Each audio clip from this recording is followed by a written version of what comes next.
लाहौर में एक अनोखा मुकदमा दर्ज हो गया है और इस मुकदमे को दर्ज करने के बाद जो थानेदार हैं उनको सस्पेंड कर दिया गया है। ये मुकदमा क्या था और कैसे पेश आया, आपको बता देते हैं आज के इस ब्लॉग में। मैं हूं जवेरिया अजमल और आप देख रहे हैं एक न्यूज़ डिजिटल। हुआ कुछ यूं कि एक नौजवान अपनी गाड़ी में ऊंची आवाज में गाने सुन रहा होता है और एक जो पुलिस ऑफिसर है उनकी नजर उस गाड़ी पर पड़ती है। जब वो गाड़ी को रोकने की कोशिश करते हैं तो नौजवान उनकी बात नहीं सुनता और गाड़ी को जो है उसकी स्पीड बढ़ाकर वहां से ले जाता है। अब इस बात पर जो है पुलिस ऑफिसर जो हैं वो उस गाड़ी का नंबर वगैरह नोट करते हैं और उस पर मुकदमा दर्ज करते हैं। मुकदमा क्या दर्ज करते हैं, वही एक इस वक्त एक अजीब सी चीज बनी हुई है। पाकिस्तान का जो साउंड एक्ट है उसके तहत उस गाड़ी पर मुकदमा दर्ज किया जाता है, उस नौजवान पर मुकदमा दर्ज किया जाता है और एफआईआर में साफ साफ लिखा जाता है कि ये जो नौजवान है ये अपनी गाड़ी में ऊंची आवाज में मैडम नूर जहां का गाना झांझर दी पावा झनकार सुन रहा होता है। इस एफआईआर में इस गाने का नाम भी लिखा गया, मैडम नूर जहां के गाने का नाम भी लिखा गया और ये भी बताया गया कि ऊंची आवाज में गाड़ी में जो है इस तरह का गाना चल रहा था जिसके बायस इस पर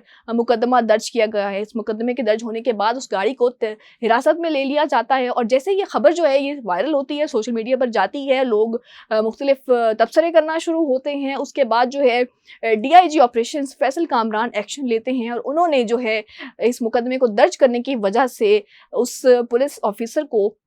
सस्पेंड कर दिया है, क्योंकि ये कहा जा रहा है कि इस तरह की चीज़ लिखना एफआईआर में साउंड एक्ट के तहत इस तरह का मुकदमा दर्ज करना है, एफआईआर में गाने का नाम लिखना पुलिस डिपार्टमेंट की बेइज्जती के बराबर है कि आप कानून को किस तरह से उसका मजाक उड़ा सकते हैं कि अगर एक नौजवान अपनी गाड़ी में गाना सुन रहा है तो आप उस पर मुकदमा कैसे दर्ज कर सकते हैं। इसके बाद सोशल मीडिया पर लोगों ने ये भी कहना शुरू किया कि क्या अब हमारा इतना भी हक नहीं है कि हम अपनी गाड़ी में गाने चला सके, गानों को इंजॉय कर सके, जबकि वो कोई ऐसा गलत सॉन्ग नहीं सुन रहा था बल्कि अपनी मर्जी का अपने पसंद का एक गाना सुन रहा था जो कि शायद उसका राइट है और इस राइट को उस नौजवान से नहीं छीनना चाहिए। अब इसका एक और पहलू भी निकलता है, हो सकता है कि बहुत से ऐसे नौजवान हैं कि जब कोई फैमिलीज गुजरती हैं या कोई खवातीन होती हैं उनको देखकर या उनको तंग करने के लिए कुछ लोग अपनी गाड़ियों की जो साउंड है उसको बढ़ा देते हैं या शायद वैसे ही कुछ एक्टिविटीज़ इस तरह की अक्सर हमें देखने को मिलती हैं। हो सकता है कि उस नौजवान ने भी ऐसा ही किया हो कि जब खवातीन गुजरी हों या कोई फैमिलीज़ हों तो उनको तंग करने के लिए या हरास करने के लिए अपनी गाड़ी में